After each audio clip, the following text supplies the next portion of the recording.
I'm pleased to be in New Orleans today. I'm always pleased to be in New Orleans.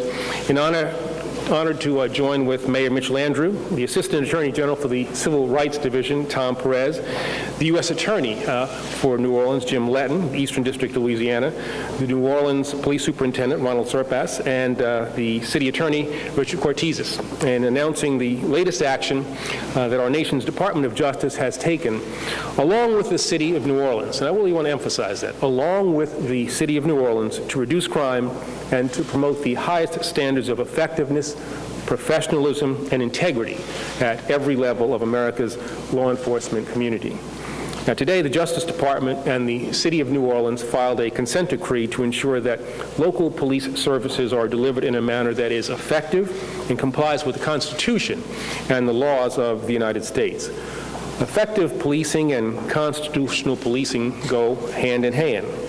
This agreement is the most widespread, wide-ranging in the department's history and requires the New Orleans Police Department to implement and to sustain a variety of new policies and practices related to training, the use of force, stops, searches, and arrests, sexual assault and domestic violence investigations, investigative and interrogative techniques, community policing, officer supervision, officer recruitment, officer assistance, and more, in order to address and remedy a range of unfair and illegal practices uncovered by a very sweeping United States Department of Justice investigation.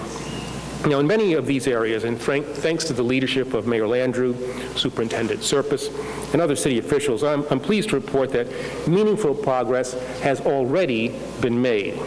Mayor Landrieu and Chief Serpas did not wait for our findings to begin the reform process. Once approved by the United States District Court and fully implemented by the city, this consent decree will allow us to move forward together, and will enable the people of New Orleans to have, in the words of Mayor Landrieu, and I quote him, a world-class police department. It will also resolve the government's allegations that the New Orleans police engaged in a pattern or practice of conduct that was both discriminatory and unconstitutional, and that too often undermined the public's trust and the city's efforts to effectively prevent crime. Now, I'd particularly like to recognize the Justice Department attorneys whose tireless efforts have made today's announcement possible. Over 2 years ago, an outstanding team from the Civil Rights Division's Special Litigation Section, under the leadership of the Assistant Attorney General Tom Perez and Deputy Assistant Attorney General Roy Austin, initiated what would become one of the most extensive investigations of a law enforcement agency ever conducted by the department. Working closely with police professionals, experts, and numerous other department components, our investigative group spent nearly a year gathering critical evidence, interviewing city, state, and local officials, conducting a comprehensive review of internal documents and other essential information, and meeting with key stakeholders, including numerous community groups and dozens of members of the New Orleans Police Department. This consent decree belongs to the entire community and includes ideas that were brought to us by community members, frontline officers, and experts alike. As a result of the cooperation of the city and of the police department, and the depth of understanding that they demonstrated in decisively responding to the problems that were uncovered, we were able to complete our investigation in record time and immediately start the process of creating a blueprint for comprehensive reform, which will respond to officer and community concerns, correct troubling practices, protect the rights of New Orleans citizens, restore public trust, and ensure public safety. Now, there can be no question that today's action represents a critical step forward. It reaffirms the Justice Department's commitment to fair and vigorous law enforcement at every level. It underscores our determination to work alongside federal, state, local, and tribal authorities to protect not only the safety, but the essential civil rights of everyone in this country. And although it's clear that there can be no one-size-fits-all prescription for police department reform, it is my hope that the common sense steps contained in this consent decree will serve as a reference point and a potential model for success in our future efforts. I believe we can all be proud of this outcome, And I want to thank the many support staff members, investigators, and attorneys who have been involved in this case for over 2 years and whose efforts have helped make this result a reality. I'd like to acknowledge our strong partnership with Mayor Landrieu, Superintendent Serpas, City Attorney Cortizas, and the other team of negotiators. I'd also like to recognize especially the brave men and women of the New Orleans Police Department who have served this city through incredibly challenging times and who through this agreement will gain the tools, the training, and the critical support that they need. The reforms that are already underway and will flow from this decree will make your job not only easier, but I believe also more rewarding. Now, let me be clear. The problems that we have identified were many years in the making and preceded this current administration. They are wide-ranging, and they are deeply rooted. Sustainable reform will not occur overnight, but we can all be encouraged that it is already happening here thanks to the leadership of Mayor Landrieu, Chief Serpas, and so many others. But the concerns that we addressed today did not begin on Mayor Landrieu's watch. With hard work, with patience, and with community determination, they can end on it. And now I'd like to turn things over to a key partner in this reform effort and an esteemed colleague, the Assistant Attorney General, Perez.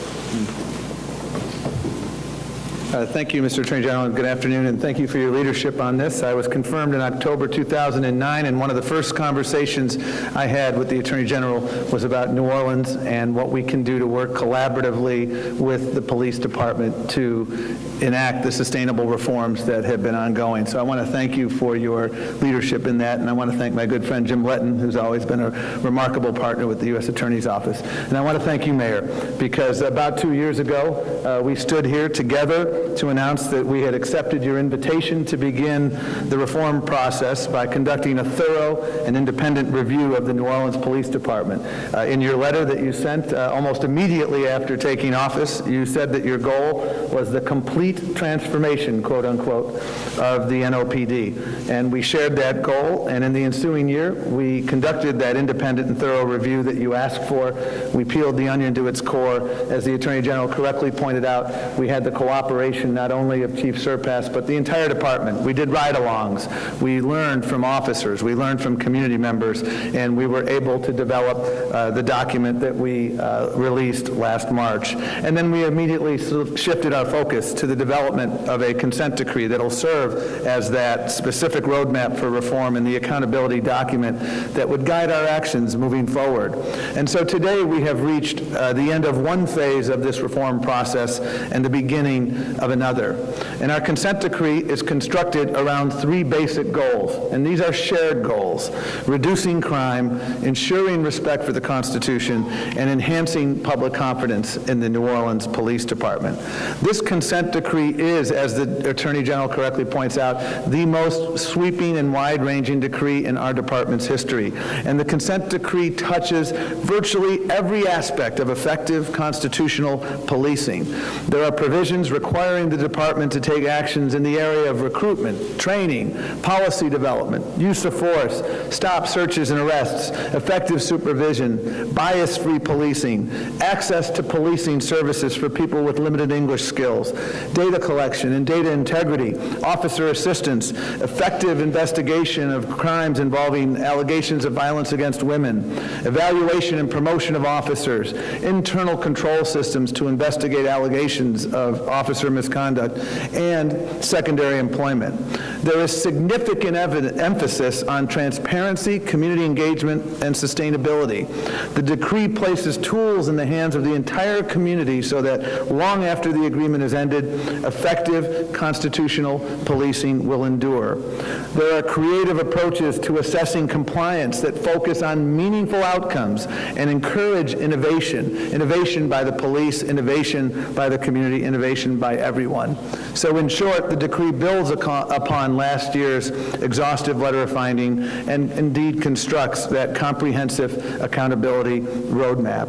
The department and the city have also agreed to an open, competitive process for the selection of an independent monitor who will play a key role in ensuring the effective implementation of the reforms.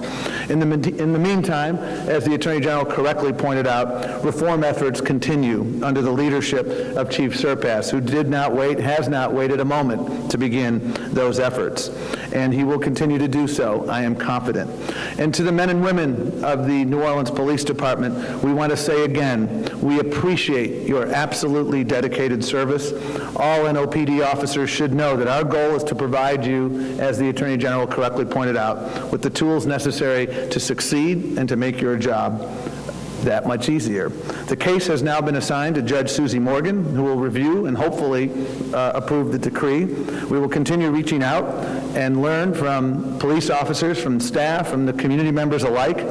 Again, this is your document. It reflects your ideas, your values, and your aspirations for NOPD. In the years since Hurricane Katrina devastated this great city, New Orleans has undergone a dramatic rebirth. Much of the focus has necessarily been, and continues to be, on bricks and mortar reconstruction, literally putting this city back together, rebuilding its infrastructure and its communities. Today is about rebuilding a core part of the fundamental infrastructure of democracy, an effective, accountable police department that reduces crime, ensures respect for the Constitution, and earns the trust of the public it is charged with protecting. And I appreciate all of your efforts, Mayor, and it is a privilege for me to now turn the podium over to you. Thank you very much. Thank you. Thank you very much. I want to begin by thanking the people of New Orleans for their confidence and for their patience. I also want to thank President Obama for his unyielding commitment to the rebuilding of the great American city that all of us call home. Mr. Attorney General, I thank you for your friendship, for your partnership, and for your involvement in this effort. Tom, you and your team have been great to work with, and I thank you for that. Jim, you have been at our side the entire time. We have members of the City Council here, our DA, our Sheriff, other elected officials, Senator Peterson, Representative Brosette. I thank you all for coming. And I also want to thank our team that helped negotiate this consent decree. I think they did a fantastic job representing the interest of the people of New Orleans. Chief Serpas, City Attorney Richard Cortizas, Erica Beck, Ralph Capitelli, Brian Capitelli, Danny Kazanev, Brian Arthur, and Jerry Chaliff. I want to commend you for the work that all of you did together to produce this document. Now, making our city safe is my top priority as Mayor of New Orleans. We together will do everything in our power to make sure that the culture of violence in this city is transformed once and for all. I appreciate what you, Attorney General, and your team have done to help make this day a reality. Now, after more than 2 years of work, the consent decree is done.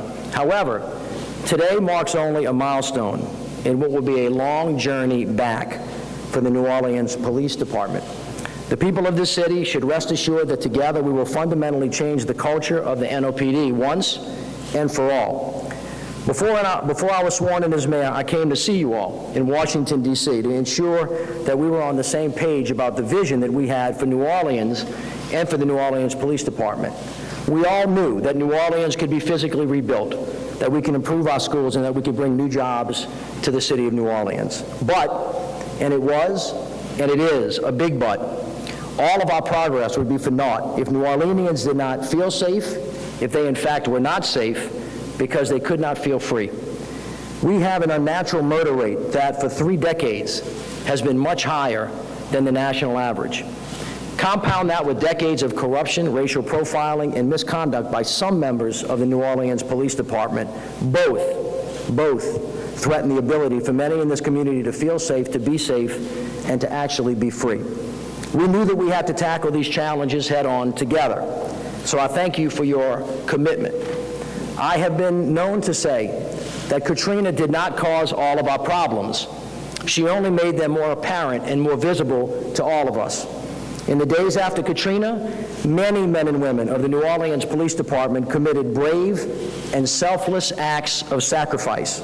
Thousands of New Orleanians owe their life to the lives of members of this police department. Unfortunately, their stories will never likely get told because of the sheer thuggery, thievery, and callous disregard that some officers had for the truth and was displayed by some members of this department in the aftermath of the storm.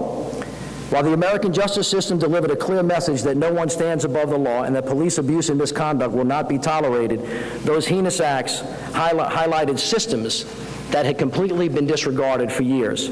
Hopefully today, those families will bring additional closure to what was a sad and dark chapter in this city's history.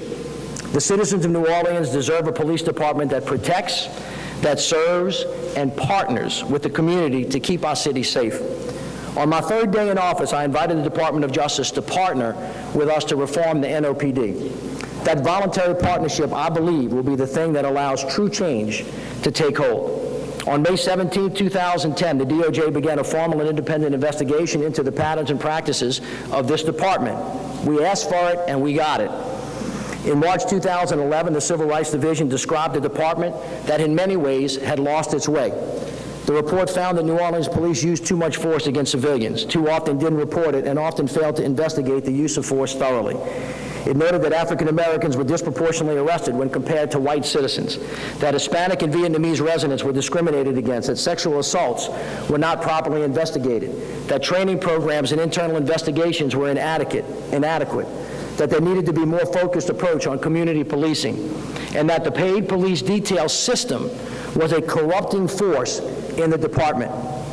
Knowing this, and knowing that reform of the NOPD is the first order of business, we did not sit idly by and wait for this consent decree to be signed today.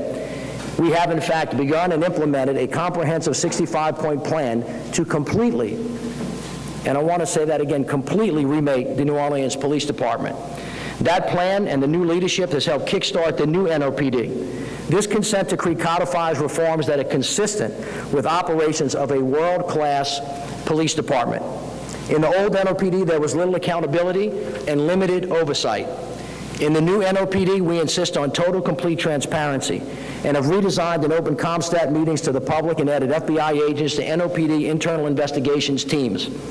The consent decree will increase accessibility for those wanting to file complaints, including posting information in Spanish and in Vietnamese. And the NOPD will work more closely with the independent monitor in analyzing NOPD policy outcomes and data from arrests and from stops. In the old NOPD, officers reported for duty and were dispatched to different neighborhoods on different days. In the new NOPD, we deploy smarter, putting the same officers in the same neighborhoods day after day.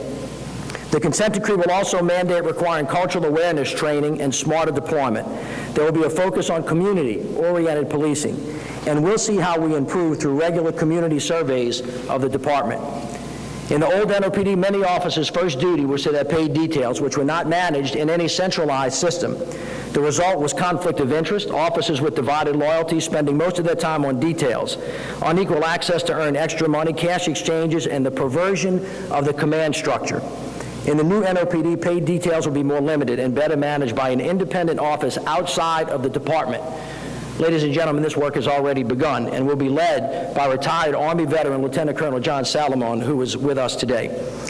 In the new NOPD, an officer will only be allowed to work no more than 24 hours of detail within a 7-day work week and no more than 16 hours within a 24-hour period, ensuring that they get at least 8 hours of rest between shifts. Most importantly, in the new NOPD, officers will understand that regular duty police work is their first responsibility. In the new NOPD, police officers will have significantly more access to training and to better equipment. All cop cars will be outfitted with cameras, so there will be no more he said, she said. Plus, we have a new class of 29 recruits that will hit the streets in the next several weeks. We've raised the bar for our newest officers. In the new NOPD Academy, the program is more extensive, more rigorous, and based on instilling community policing practices. The consent decree will require the recruitment of better skilled and better educated officers and better in-service training for all officers. In the old NOPD, sexual assault victims were ignored, and the crime lab was barely functioning. In the new NOPD, with the help of the National Institute of Justice, State Police, Marshall University, we have eliminated a multi-year backlog of 800 sexual abuse cases. Victims are now getting answers, and we have gotten 70 new leads in rape cases that had gone cold. This is just the beginning. The consent decree filed today is the most extensive and far-reaching in this nation's history, as our Attorney General has said. Since the March 2011 DOJ findings report, the NOPD has not relented on its commitment to satisfy all 147 recommendations covered. With the consent decree filed, not only do we have the weight of the federal government behind our reforms, but we know the transformation of NOPD can be systemic and, more importantly, lasting. This is the new NOPD. Make no mistake, the Department of Justice and this consent decree will not solve all of our problems.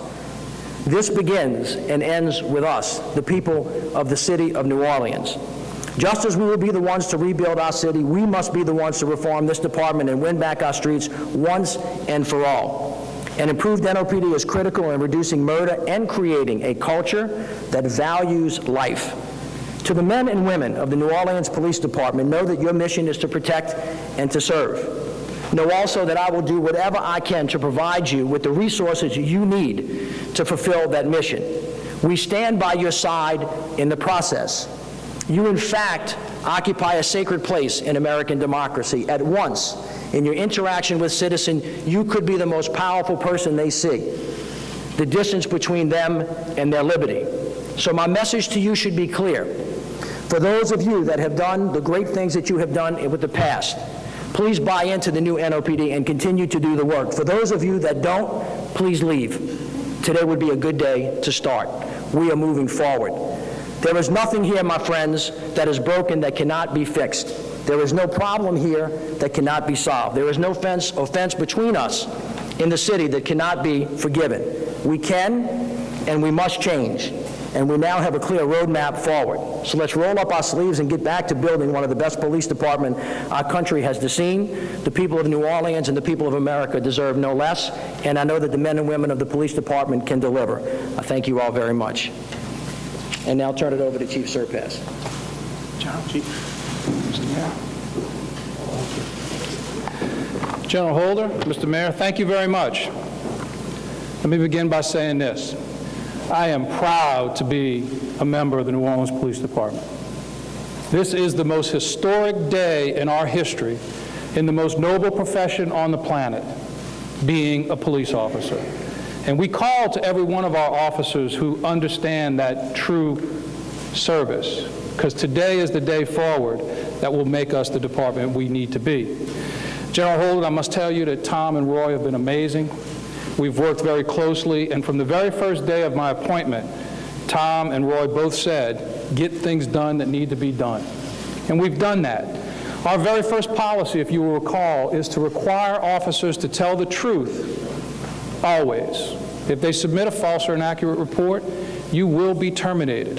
Those were new policy statements that set the stage for building how we would transform the connectivity we need to have with the people of this city. In doing so, we have not waited. There's about 147 items that we thought were actionable inside the DOJ report issued just in March of 2011, just 15 short months ago. Our staff has implemented 59 policy changes to address those 147 items, and we think they are a step towards proving that this department can and will comply with the consent decree. The brightest minds in the NOPD, the brightest minds in the Department of Justice, and the brightest minds in the Monitor Office will look at all of our policy formulation as we move forward in this police department. We will do it as a team.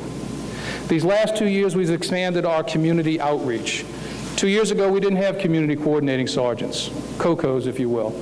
In the last 2 years, those sergeants have led hundreds of meetings with tens of thousands of New Orleanians in concert with them to talk about crime prevention, to talk about policing, to talk about the things that we need to do to better serve this police department. 2 years ago, we did not have an El Protector program. Today, while it is not enough, we have one police officer dedicated to the Hispanic-speaking community of our town, and we have another officer dedicated to the Vietnamese community. And in concert with Catholic Charities, they have office space embedded in these neighborhoods. It's not enough, but it's a start. 2 years ago, we kicked off our monthly crime walks, where we walk with grandparents, where we walk with children, where we walk with people who say to the criminals in our neighborhoods, we are reclaiming our streets. We're working with this police department to make a difference. As part of the consent decree, and announced recently this year, we will have police community advisory boards.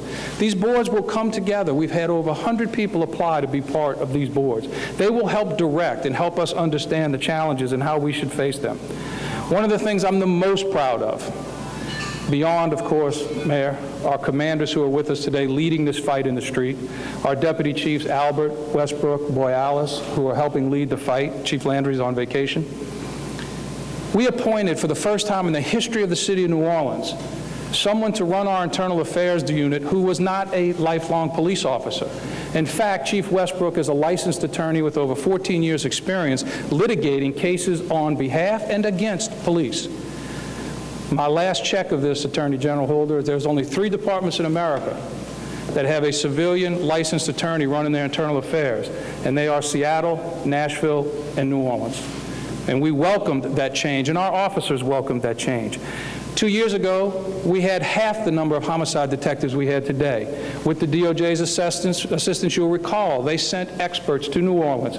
And those experts gave us 82 ideas about how to make the homicide unit better, not because of a lack of desire, not because of a lack of will, but because of a lack of expertise. And the BJA experts gave to us 82 recommendations, and I'm proud to tell you that Kirk Boyalis, the Chief of Detectives, has already implemented all of those findings. We are moving the police department forward. Our supervisors are better trained now than ever. The International Association of Chiefs of Police, the Louisiana National Guard, the Department of Justice Community Relations Service have all provided leadership training, cultural awareness training, and racial profiling training to our frontline sergeants and lieutenants in this police department. And we did raise the standards to be a police officer. This class of recruits that will graduate next month had to have a minimum of 60 hours of college credit or a successful 2-year military career, or they could not even have applied. We also, with the assistance of the Community-Oriented Policing Service Shop, Attorney General, increased our training academy by 200 hours to meet what the Community-Oriented Policing Service section recommended we do to instill community policing. We're getting stronger every day. There's no question about it. I am confident that we will succeed. I am confident that crime will go down. And I am confident that the NOLA for Life plan will be the blueprint that brings us all together to reduce murder now and into the future years of the city of New Orleans. Mr. Mayor, this police department will not let this community down, and we will not let one another down. Thank you. Thank you, Chief. Jim. Good afternoon. It is with great pride and gratitude that I stand here with the Attorney General of the United States, for whom I'm proud to work, Attorney General Eric Holder, Tom Perez, AAG Civil Rights, our partners, Mr. Mayor, Chief, City Attorney, and our other partners out here who have worked so hard together to get us to where we are here today. I will tell you, I believe, and I believe it's true, that nowhere in this great country is the daily bare-knuckled struggle against nature, crime, corruption, and innumerable challenges played out so poignantly and heroically every day as they are in this great city. And you, the men and women of NOPD, are at the tip of that spear, protecting our citizens every day. I've watched you, I've seen you as I grew up here. I've watched your men and women do heroic things, and to this day to build tremendous cases against violent offenders in federal court, taking dangerous predators off the street. I've seen the reforms that you have made, Chief and Mr. Mayor, and the miles that you've come in the couple of years since that first call on that Sunday afternoon when you reached out to us to rebuild this police department, to tell us that you wanted to move this city forward, and thank you. And I will tell you that we've come so far here. The teams that made this consent decree possible have come so far in such a short period of time with enormous work and commitment and enormous professionalism and devotion to that duty. But we have a long way to go. And so I will simply say to you that all of us together speak with one voice with you when we tell the citizens we serve that nothing less than complete success is acceptable. You, the men and women of NOPD, the heroes who honor the badge, deserve no less, and more importantly, the people of this incredible city deserve no less.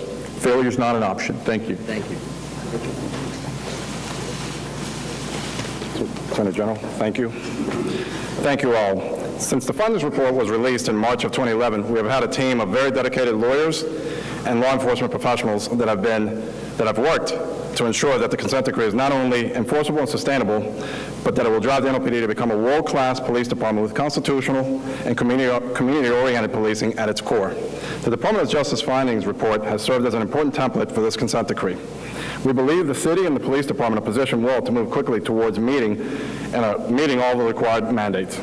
We look forward to continuing our partnership with the Department of Justice in achieving sustained reforms within NOPD that will guarantee constitutional policing for all of the citizens of this community. I would be remiss if I did not recognize the members of the community who work closely with the Department of Justice and with the city in helping implement these reforms. I would also like to thank the legal and negotiation team that worked closely with my office. In particular, Erica Beck, Ralph Capitelli, Brian Capitelli, Byron Arthur, Jerry Shalev, and Danny Kazanev. And as well as our Chief of Staff, Judy Reese-Morris, who was with us all along the way. Thank you, Judy. I'd also like to thank the Department of Justice negotiating team, beginning with Mr. Tom Perez, Roy Austin, Christy Lopez, Emily Gunston, and Corey Saunders, as well as our U.S. Attorney Jim Letten. This endeavor was a real team effort. To echo the mayor, this is by far the most extensive decree entered into in the U.S. history. Most importantly, though, this consent decree will have a lasting effect in transforming the New Orleans Police Department and in making our city a safer place to live, work, and visit. Thank you. Thank you very much. Good afternoon. All right. Good afternoon, Mr. Attorney General.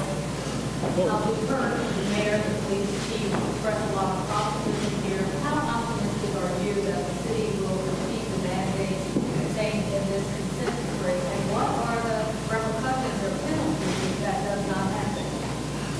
Well, I have to tell you, I'm very optimistic. I think that, you know, the Justice Department has been through a number of pattern practice investigations over the years, and I've been through them as Deputy Attorney General during the Clinton administration, as Attorney General during the Obama administration, and my cause for optimism is based on these folks here who have committed themselves to this reform process in a way that I have not seen other city administrations do.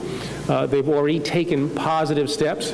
Absent the consent decree, I'm confident that working with us and through the consent decree, even further reforms will occur. These are problems that are long in the making, started long before this administration, and will not be cured overnight. You will not see, you know, immediate results, but over time and with hard work, I am confident that we're going to see a different New Orleans Police Department and a better New Orleans. Paul.